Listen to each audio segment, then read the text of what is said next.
이 시간에는 로마서 6장 15절부터 23절 말씀까지 읽었습니다. 오늘은 로마서 22번째 시간으로 부제목은 선택하는 것에 지배를 받습니다 입니다. 선택하는 것에 지배를 받습니다. 자, 먼저 오늘 본문을 시작하는 로마서 6장 15절을 보면 우리가 율법이 아닌 하나님의 사랑과 은혜 아래 있다고 해서 내가 마음대로 죄를 범해도 되는가? 이런 질문으로 시작합니다. 이 질문에 대하여 바울은 단호하게 그럴 수 없느니라 이렇게 대답을 합니다. 왜냐하면 하나님의 사랑과 은혜를 진짜로 깨달은 사람은 그 하나님의 사랑을 이용해서 내 마음대로 살지 않습니다. 더욱더 주님을 위해서 살게 되고 주님 앞에 기쁨이 되길 원하죠. 그러니까 더 죄를 범하지 않게 됩니다. 어떤 부부에게 아들이 하나 있었습니다. 이 부부는 하나밖에 없는 아들에 대한 기대가 굉장히 컸습니다. 그런데 아들이 점점 자라면서 부모 말을 안 듣는 거예요. 그래서 야단을 치면 반항을 합니다. 그러던 어느 날 심하게 야단을 맞은 아들은 집을 나갔습니다. 그래 이 부모가 어렵게 수소문을 한 끝에 그 같이 집 나온 애들하고 같이 모여있는 그 아들을 갖다가 찾아내서 데리고 왔습니다. 그리고는 강제로 수도원으로 데리고 가서 수도사에게 맡기면서 때려도 되니까 아들을 사람으로만 만들어 달라고 부탁을 했습니다. 수도사에게 맡겨진 이 아들은 부모가 자기를 버렸다고 생각해서 부모에 대한 배신감으로 더 반항을 합니다. 수도사에게도 반항을 하고 집기를 집어 던지고 욕을 하고 반항을 했습니다. 그런데 수도사는 그 아들이 집기를 집어 던지든 욕을 하든 아랑곳하지 않고 아침이면 물을 대야에다 떠가지고 가서 아이의 얼굴과 손발을 씻어 주었습니다. 그리고 밤이 되면 또다시 대야에 물을 떠가지고 가서 아이의 얼굴과 손발을 씻어 주었습니다. 처음에는 이 아이가 장난하느냐고 화를 막 냈습니다. 그런데 그거 외에 수도사는 아무 반응을 하지 않는 거예요. 이렇게 일주일이 지나자 수도사는 아무 말도 하지 않았는데도 아이는 그 수도사에게 예의를 갖추기 시작했습니다. 그리고 한 달쯤 지났을 때에는 이 아이가 대야에다가 물을 떠다가 수도사에게로 가지고 가서 수도사를 씻겨드렸습니다. 아이가 변한 거죠. 이유가 뭘까요? 수도사가 이 아이의 부모보다 아이를 더 사랑했기 때문입니까? 아니죠. 사랑으로 치면 이 수도사보다는 부모가 훨씬 더 많이 사랑했겠죠. 그런데 문제가 있어요. 이 부모는 이 아이를 사랑한다고 생각했는데 그 사랑한다고 생각하는 그 마음 이면에 어떤 마음이 자리 잡고 있었냐? 보상을 바라는 거예요. 아들아, 너는 내가 사랑하니까 너는 내가 원하는 대로 자라줘야 돼. 아들아, 너는 나에게 귀한 아들이니까 말을 잘 들어야 돼. 보상을 원하는 거예요. 그런데 이 수도사는 보상을 원하지 않잖아요. 그러니까 어떻게 해요? 그냥 아무 반응 없이 해주는 거예요. 자, 이 부모는 분명히 아들을 사랑해요. 그런데 그 아들을 사랑하는 그 마음 이면에 있는 보상을 바라는 그 마음 때문에 이 아들이 자기의 기대에 미치지 못하자 어떻게 된 거예요? 아들을 힘들게 하는 거예요. 그런데 바울이 고린도 교회에 써보낸 편지인 고린도전서 13장 5절을 보면 사랑을 쭉 설명하면서 뭐라고 설명합니까? 줄친 것만 자기의 유익을 구하지 아니하며 자기의 유익을 구하지 않는 것이 사랑이라고 설명을 했어요. 온전한 사랑은 내가 비록 사랑을 하다가 손해를 입을지라도 보상을 기대하지 않고 의무를 다하는 거예요. 예수님의 사랑을 보겠습니다. 예수님께서 나를 언제 사랑했습니까? 우리 앞에서 나눴죠. 우리가 아직 죄인 되었을 때 예수님께서는 죄인인 우리를 위해서 십자가에 못 박혀 죽으셨습니다. 그렇게 죽으신 예수님께서는 우리에게 어떤 의무도 요구하지 않고 어떤 보상도 요구하지 않았어요. 아예 목사님, 우리가 예수님을 믿어야 된다는 건 조건 아닙니까? 그건 보상 아닙니까? 아니에요. 그건 보상이 아니라 내가 살 수 있는 길이기 때문에 예수님을 믿는 거예요. 예수님께서는 어떤 의무나 보상을 요구하지 않고 먼저 구원자로서의 자신의 의무를 행하셨습니다. 그래서 십자가는 사랑의 상징이고 은혜의 상징이에요. 부활하신 예수님께서 갈릴리로 제자들을 찾아가셨을 때 거기서 먼저 갈릴리에 가 있는 제자들의 모습이 뭐였습니까? 예수님을 기다리는 것이 아니라 다시 고기 잡는 옛 생활로 돌아가서 갈릴리 호수에서 물고기를 잡느라고 정신이 없어서 예수님께서 가까이 오셨는데도 알아보질 못했어요. 저 같으면 또 한 번 상처받았을 거예요. 왜? 이미 예루살렘에서 예수님께서 로마 군사들에게 붙잡혀 가실 때 그 제자들이 어떻게 했어요? 붙잡혀가는 예수님을 버려두고 도망갔거든요. 그것도 실망스러운데 갈릴리에 먼저 가서 기다리지도 않아요. 자기네들 할 거 하고 있어요. 만약에 그래서 예수님께서 이 제자들을 불러다 놓고 너희들이 어떻게 나한테 그럴 수 있니? 너희들이 어떻게 나를 배신할 수 있어? 아니 어떻게 나를 거기다 버려두고 도망갈 수 있어? 만약에 이렇게 책망하셨다면 제자들이 뭐라고 반항했을까요? 예수님, 우리가 예수님께 기대했던 것은 이 세상의 왕이 되는 모습이었지, 이 세상에서 잘 사는 모습이었지, 그렇게 무기력하게 십자가에 달려 돌아가시는 모습이 아니었거든요. 그래서 떠났습니다. 그래서 버렸습니다. 반발했을 거예요. 그러나 예수님은 제자들을 책망하시지 않고 제자들이 정신없이 물고기를 잡는 동안에 어떻게 했어요? 손수 숯불에 생선을 구우시고 빵을 준비하셨어요. 사복음서의 내용은 이렇게 예수님의 사랑을 확인하는 것으로 끝납니다. 이후 사도행전을 보면 제자들이 어떤 삶을 살았습니까?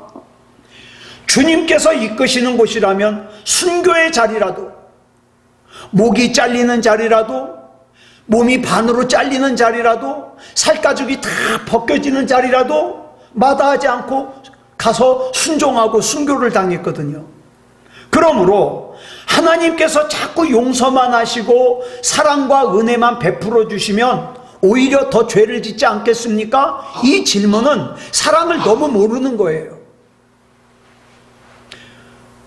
여러분, 사랑 다 해보셨잖아요. 누군가 나를 진짜로 사랑한다는 게 느껴지면 어떻게 해요? 내가 그 사람한테 더 잘못해요? 아니요. 나도 어떻게 하면 이 사람을 사랑해 줄까? 이 사람이 좋아하는 거 어떻게 하면 줄 수 있을까? 그거 생각하잖아요. 그게 진짜 사랑이에요. 그러니까 예수님께서 사랑하시니까 오히려 더 죄를 짓지 않겠느냐, 용서해 주시니까, 그것은 하나님의 사랑과 하나님의 은혜를 경험하지 못한 사람들이 하는 말이죠.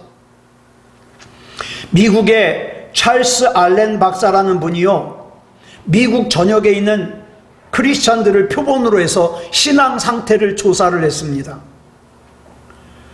자신이 예수를 믿는다고 자신이 크리스찬이라고 밝힌 사람들을 대상으로 설문조사를 했는데 응답자 중에 20%는 주일 성수를 그다지 중요하게 생각하지 않는데요. 일 있으면 그냥 아무렇지도 않게 빠진대요. 30%의 성도들은 기도를 할 줄 모른대요. 그리고 굳이 기도 배울 생각도 없대요. 35%의 교인은 일주일 동안 성경을 한 장도 안 읽는데요. 50%의 교인은 헌금 생활을 제대로 하지 않고 있답니다. 60%의 교인은 이제까지 신앙서적을 한 번도 사본 적이 없대요. 75%의 교인은 교회 출석 외에는 교회에서 아무런 직분도 맡기를 거부하고 있대요. 85%의 교인은 지금까지 한 번도 전도를 하지 않았고 전도할 생각도 없답니다. 그런데 설문조사에서 100%가 나온 게 있대요. 그 질문이 뭐냐? 설문조사를 한 100%의 사람들이 전부 대답한 것이 천국에는 가고 싶대요. 그리고 자기가 천국에 갈 수 있을 것을 믿는데요. 자, 보세요. 심지어는 오랫동안 예배에 참석하지 않고 있던 응답자조차도 자기는 하나님을 믿고 있고 천국에 갈 수 있을 거라고 대답했다는 거예요. 하나님의 사랑을 진짜로 경험하지 못하니까 막연하게 알고 막연하게 신앙생활하기 때문에 이런 결과가 나오는 거죠. 자, 본문 16절 같이 보겠습니다. 시작. 너희 자신을 종으로 내주어 누구에게 순종하든지 그 순종함을 받는 자의 종이 되는 줄을 너희가 알지 못하느냐? 혹은 죄의 종으로 사망에 이르고 혹은 순종의 종으로 의에 이르느니라. 이 말씀에서 우리가 주목해야 될 단어가 3개가 있어요. 하나는 뭐냐? 너희 자신을 종으로 내주어에서 내주다라는 단어예요. 그 다음 둘째로는 누구에게 순종하든지 해서 순종이라는 단어예요. 그 다음 세 번째로는 그 순종함을 받는 자의 종이 되는 종이라는 단어예요. 여기 나오는 종이라는 단어는 헬라어로 둘로스라 그래요. 노예라는 뜻이에요. 그러니까 본문 16절을 쉽게 표현하면 이렇습니다. 저와 여러분이 살아가야 되는 인생은 끝없는 선택의 연속이에요. 그래서 우리는 매 순간 선택하면서 살아가야 됩니다. 그리고 우리는 결국 내가 선택한 것에 지배를 받아요. 분명히 선택은 내가 했는데 어느 순간인가부터 내가 선택한 것에 종이 되어 있는 거예요. 그래서 인생은 무엇을 선택하느냐가 중요한 거예요. 예를 들어 보겠습니다. 한 남자가 퇴근 시간이 되었어요. 이제 집으로 가는데 친구가 전화를 해가지고 한잔 하자는 거예요. 그리고 또 조금 있다가 또 다른 친구가 전화를 했는데 고스톱 한번 치자는 거예요. 근데 이 남자가 오늘 집에서 출근하려고 나오면서 오늘이 아내 생일이거든요. 여보, 오늘 당신 생일이니까 내가 일찍 들어올게 약속을 하고 나왔어요. 이제 이 남자는 이 3가지 중에 하나를 선택해야만 해요. 선택은 분명히 이 남자가 하는 거예요. 그런데 만약 이 남자가 술집을 선택하면 술집에 들어서는 순간 술집 분위기에 지배를 받게 돼요. 그러다가 나중엔 술의 노예가 되죠. 그래서 흔히 하는 말 있잖아요. 사람이 처음에는 술을 마시지만 나중에는 술이 술을 마시고 결국 술이 사람을 마신다. 고스톱도 마찬가지예요. 처음에는 이 남자가 고스톱을 선택하지만 고스톱 판에 들어서는 순간 그 고스톱 판에 지배를 받아요. 그러다가 한 판만 더 하다가 결국 빠져나오지 못하고 밤을 새고 중독이 되는 거예요.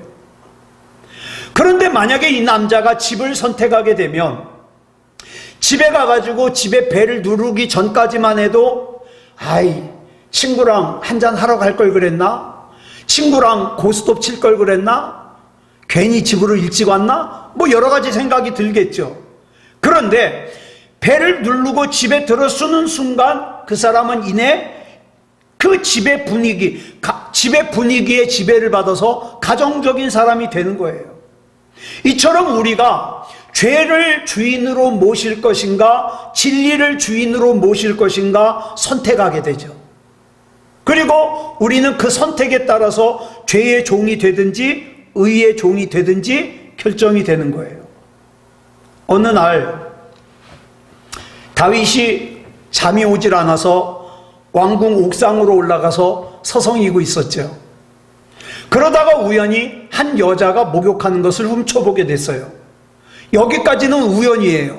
그죠? 일부러 본 거 아니니까.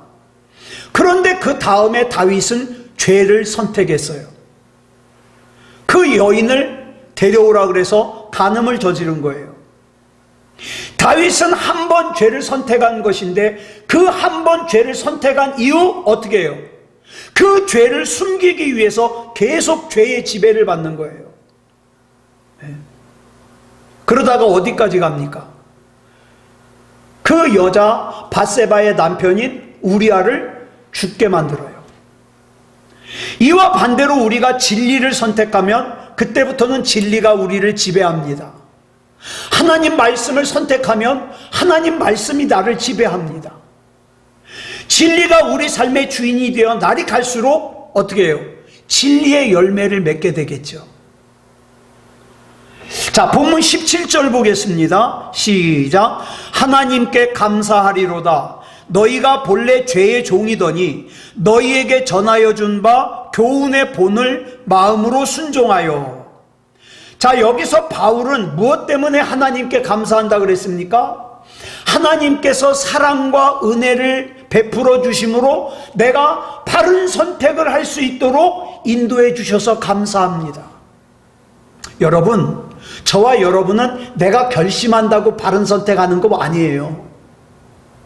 저와 여러분이 바른 선택하는 거 하나님의 성령이 인도해 주셔야 돼요.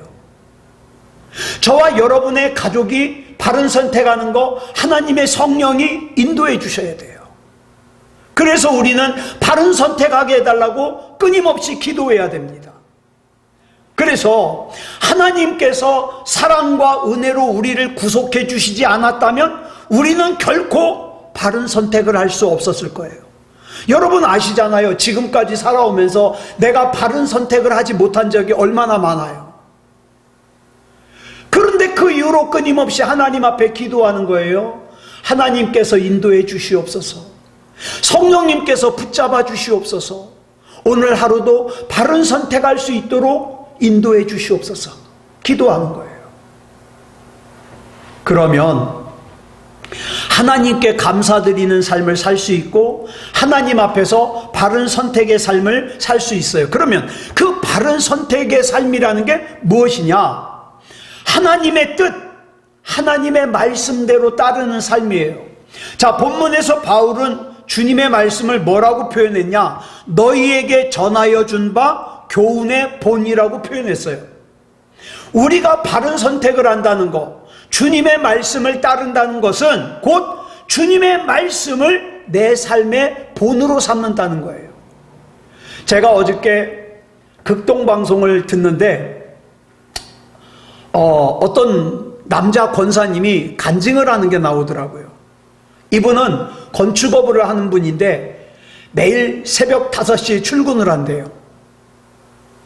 그런데 5시에 출근하기 전에 3시에 일어나가지고 기도하고 성경 보고 5시에 출근한다는 거예요.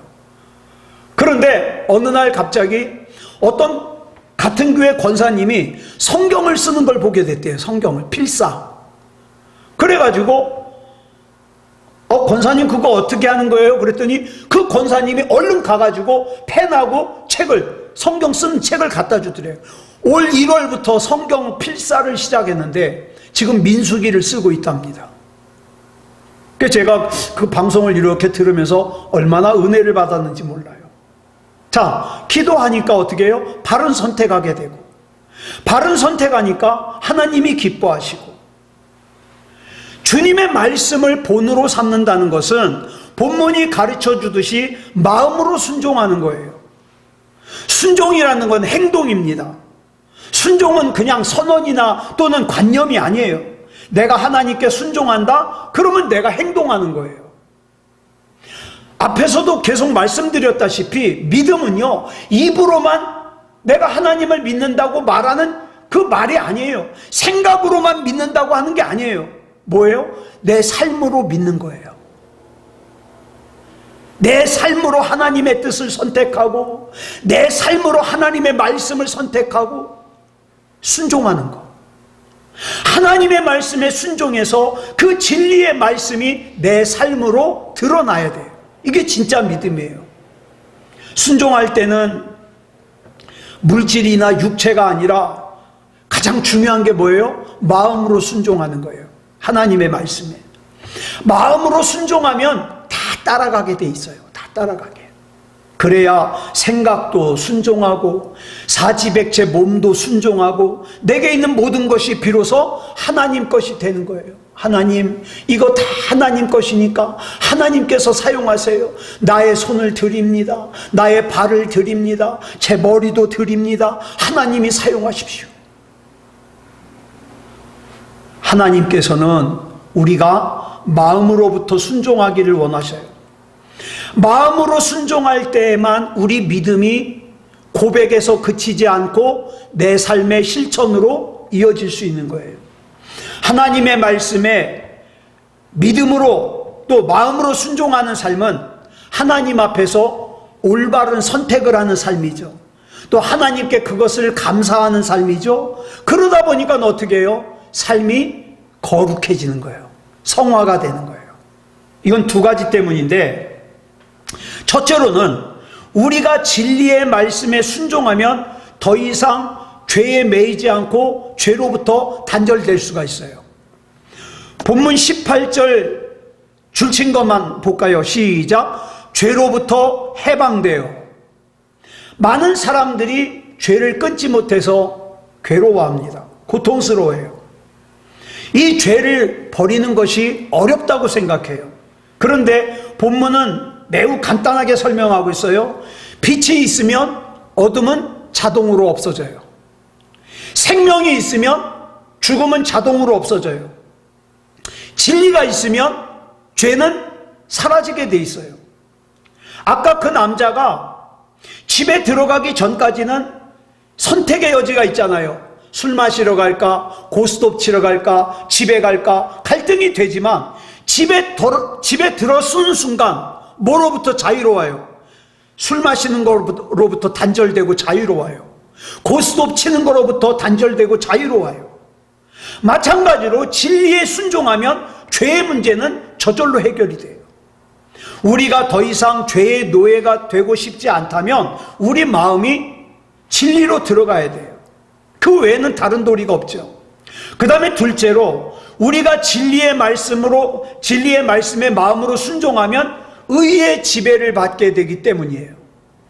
자, 본문 18절 그 나머지 줄친 것 같이 읽겠습니다. 시작. 의에게 종이 되었느니라. 거룩한 진리의 삶을 산다는 것이 산으로 들어가서 무슨 40일 기도를 한다든가 아니면 100일 기도를 한다든가 그런 것만 해야 가능하냐? 그렇지 않아요. 오직 하나님의 말씀에 내 마음으로 순종해야 되는 삶을 통하여 하나님의 의와 진리와 내가 통할 수 있는 거예요. 그래서 여러분 매일 성경 한 절이라도 읽어야 돼요. 왜냐하면 내가 오늘 하루 붙들고 살아야 될 말씀이 있어야 될 거 아니에요.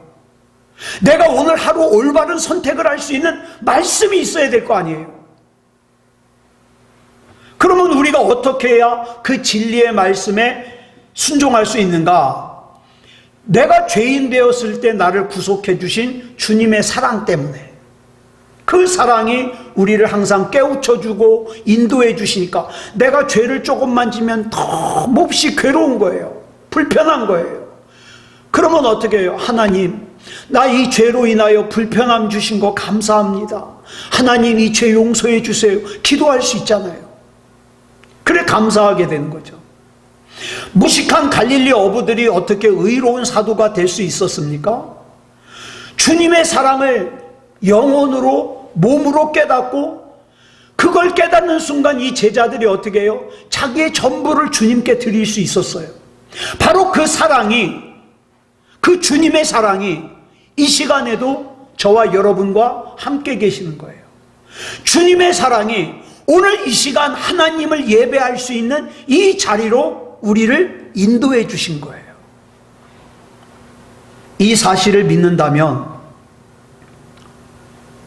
이 사실에 내가 감사한다면 할 일은 하나이죠. 뭐예요?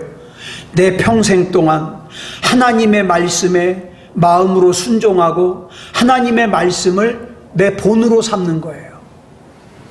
우리의 힘으로는 불가능하지만 성령님께서 나를 붙잡아 주시면 가능합니다. 이와 같이 우리가 사랑의 주님과 동행하면 죄로부터 해방되는 기쁨과 의의 종이 되는 기쁨의 삶을 살 수 있는 겁니다. 자, 본문 19절 보겠습니다. 시작.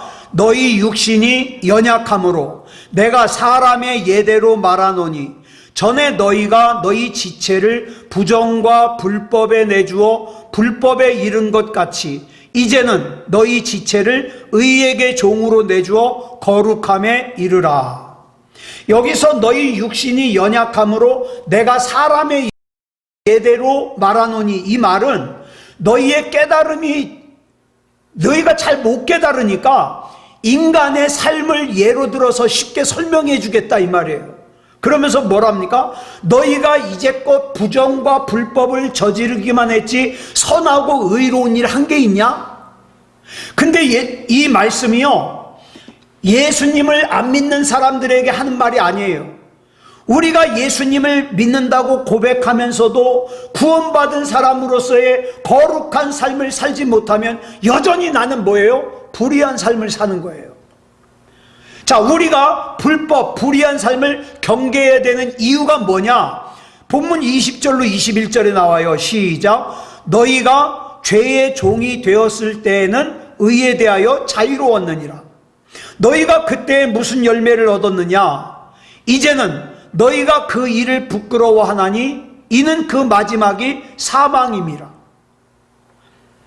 자, 내가 예수님을 알기 전에는 예배를 안 가도 전혀 불편함이 없어요. 내가 막 욕을, 내 입에서 나오는 말 중에 50%가 욕이라도 전혀 양심에 걸리지 않았어요. 내가 아주 못된 짓을 하고 다녀도 아무렇지도 않았어요. 왜? 죄의 종이었잖아요. 의에 대하여 자유로운 거예요. 나는 의롭게 살 필요가 없어. 그런데 이제 의로운 사람이 되고 나니까, 예수님을 구주로 영접하고 의롭게 되니까 어떻게 해요? 이전날에 지었던, 아무렇지도 않게 지었던 죄가 자꾸 걸리는 거예요. 심지어는 우리 신학교 교수님 중에 한 분이 간증을 하시는데, 아주 옛날에 식당에서, 그때는 이쑤시개가 귀할 때였대요.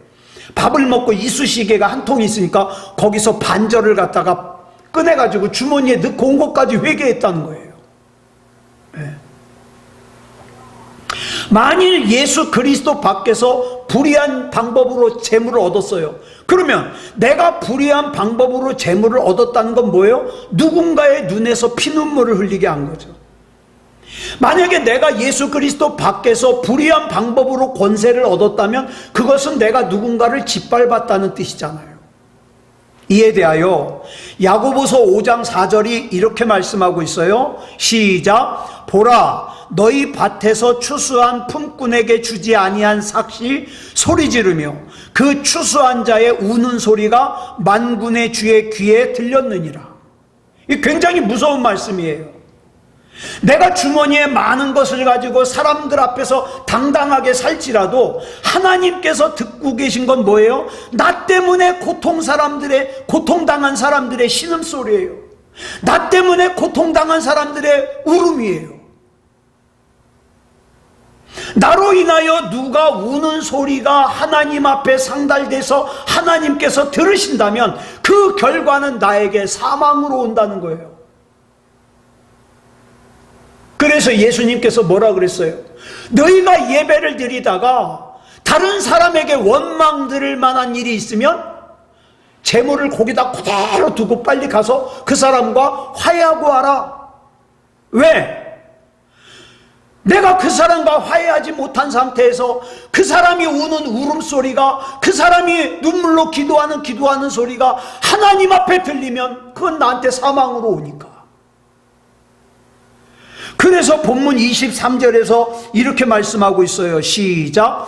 죄의 삭은 사망이요 하나님의 은사는 그리스도 예수 우리 주 안에 있는 영생이니라. 여기서 우리가 주의 깊게 봐야 될 단어가 삭시라는 단어예요. 이 삭을 헬라어로 옵소니온이라 그러는데, 이 옵소니온은 무슨 뜻이냐? 군인이 받는 삭이에요. 월급. 네. 자, 금액으로 치면 농부가 농사지어서 얻은 돈이나 이 군인이 받은 삭시나 금액은 같을 수 있어요. 또는 농부가 더 많을 수 있어요. 그런데 이 삭의 의미가 달라요. 이 군인이 받은 삭은 뭡니까? 내가 목숨 걸고 군인이 되어가지고 싸워가지고 내가 받은 거 아니에요. 다르죠? 이 삭은 내 생명이거든요. 우리가 마찬가지예요. 저와 여러분이 평생을 삽니다. 정말 목숨을 걸고 일평생을 갖다가 싸우듯이 살아요. 하나님 왜 이렇게 인생이 고달픕니까? 하나님 왜 이렇게 인생이 힘이 듭니까? 그렇지만 하나님 이 인생을 이길 수 있도록 내게 힘 주시옵소서. 울면서 불면서 하나님 앞에 기도하면서 그렇게 살아왔어요. 그런데 여러분, 그렇게 살아온 내 인생의 삭시 사망으로 끝나면 안 되잖아요. 마태복음 7장에 나오는 내가 예수님의 이름으로 하나님의 일을 하고 그 다음에 병자를 고치고 이런 일들이 하나님 앞에서 인정을 못 받고 내가 너 모른다, 불의를 행하는 자야 떠나라, 그런 소리 들으면 안 되잖아요. 그래서 예수님을 똑바로 믿어야 된다는 거예요. 우리는 교회를 다니면 안 돼요. 예수님을 믿어야 돼요. 그래서 어떻게 해요? 내 인생의 삭시 사망으로 끝나면 안 돼요. 자, 본문 19절 하반절 다시 보겠습니다. 줄친 것만 시작. 이제는 너희 지체를 의에게 종으로 내주어 거룩함에 이르라. 그리스도 밖에 있는 삶은 아무리 목숨을 걸고 피땀을 흘려도 주어지는 것은 사망이에요. 그리스도를 믿음으로 의롭다함을 입은 사람답게 거룩한 삶을 살아야만 한다 이 말이에요. 왜 우리가 거룩한 삶을 살아야 되느냐? 거룩한 삶을 살지 않으면 본전이 아니라 죽어요. 사망에 이르러요. 거룩한 삶을 살아라니까 무슨 다 목사가 되고 선교사가 되고 그런 게 아니에요. 우리가 눈에 보이는 것의 종이 되면 어떻습니까? 다른 사람에게 믿음 좋은 사람으로 보이는 외식을 하기 쉬워요. 근데 우리가 두려워해야 될 시선은 사람들의 시선이 아니라 하나님의 시선입니다. 네. 그래 본문 23절 다시 보겠습니다. 줄친 것만 시작. 하나님의 은사는 그리스도 예수 우리 주 안에 있는 영생이니라. 그러니까 우리가 예수님을 구주로 믿어 구원을 받고 영생을 얻었기 때문에 우리는 반드시 거룩한 삶을 살아야 될 의무가 있습니다. 거룩한 생각을 하고 거룩한 말을 하고 거룩한 행동을 하고 이렇게 살아야 될 의무가 있어요. 그리고 우린 약하잖아요. 끊임없이 하나님 앞에 구하세요. 하나님, 나 좀 붙잡아 주세요. 하나님, 도와주세요. 하나님, 일으켜 세워주세요. 기도하면서 하나님, 거룩하게 살게 해주세요. 그렇게 기도하면서 승리하는 저와 여러분이기를 그리스도 예수님의 이름으로 축복합니다. 기도하겠습니다. 사랑의 아버지 하나님, 감사합니다. 하나님을 알게 하시고 하나님이 믿어지게 하여 주셔서 이 시간에도 하나님을 예배할 수 있음을 감사합니다. 하나님, 붙잡아 주시옵소서. 내 힘으로는 믿음다운 믿음을 가진 사람답게 못 삽니다. 말도, 행동도, 생각도 뜬금없이 내 육의 것이 튀어나올 때가 많습니다. 하나님, 붙잡아 주시고 책임져 주시옵소서. 나는 하나님 거 아닙니까? 하나님께서 책임져 주셔서 하나님 거답게 살게 해 주시옵소서. 우리 주님께서 붙잡아 주시고 책임져 주실 줄 믿사오며 그리스도 예수님의 이름으로 간절히 기도드렸사옵나이다. 아멘.